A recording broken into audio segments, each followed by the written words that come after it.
Hi, I'm Tom. I'm a BDM at Arrow, and I'm here with Joe from Broadcom. Hello. Joe, so I wanted to talk a little bit around AI and how VCF is a platform for innovation, not just infrastructure. So how far have we come? How fast has that happened? And how far is there left to go? So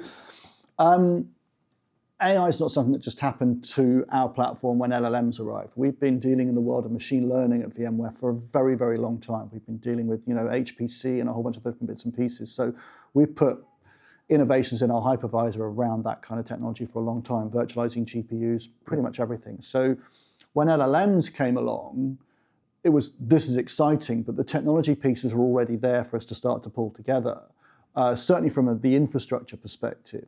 The real interesting piece is in the operational space, is how are you going to start deploying applications? How are you going to start deploying AI models? Where are they going to run? All that kind of thing. So myself and some of the other team in the office of the CTO had a good long chat with some of our larger customers and some smaller ones, must be 3+ years ago now, to understand what their priorities were around that. The number one thing that came out was private AI. They wanted to make sure they were doing stuff on-prem and they were running it themselves. And then it was much more about how they start to get deployment pipelines working more intelligently around that. So our focus has been around how do we make it easy for people to deploy AI on our technology? How do we make it easy for them to run it? And how do we make sure that they can truly get private AI that's theirs? How do we make those models come down? How do we make them execute locally? And also at the same time, obviously working with people like NVIDIA to make sure that we've got support for the right chipsets in virtualizing too. And how is private cloud VCF helping accelerate and integrate AI into businesses, the benefits, the concerns, that sort of thing? So private AI now comes, the private AI functions now come standard as part of the VCF product. So that when you buy that VCF subscription, you've got that private AI functionality used to be an add-on, now it's built in. So that's important. So there's not even a choice of do we go and buy the private AI bit or not. The functionality is there.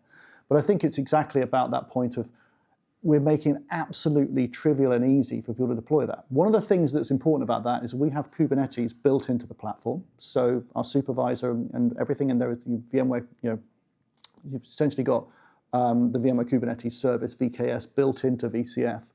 And containers and VMs live side by side with equal importance and equal running native on our hypervisor within VCF too. And so the fact that if most models come shipped in containers anyway, it's there. We were ready and waiting. That the process is already there.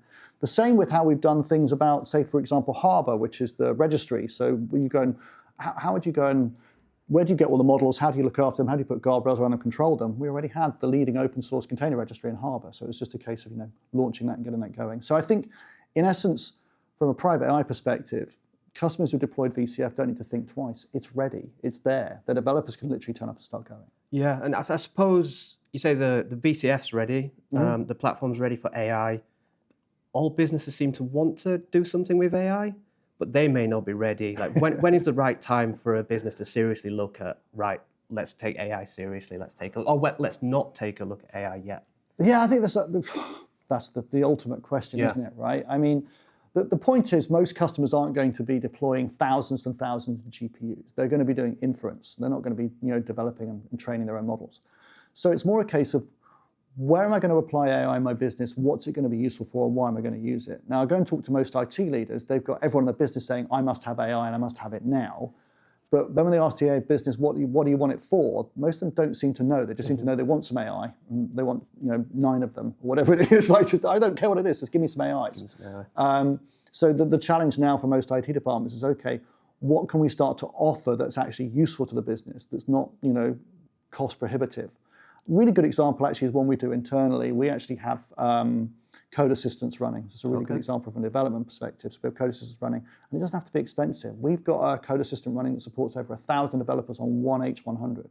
So it doesn't have to be this hugely prohibited, huge investment thing. You can start small and try, and I think that's the real benefit. So with VCF, it gives people the chance to say, okay, I'm just going to take some models, I'm going to try them, I'm going to deploy them, see what it is. I'm not going to have to go and buy a huge cluster or go and spend all this kind of thing and get it working much quicker and easier.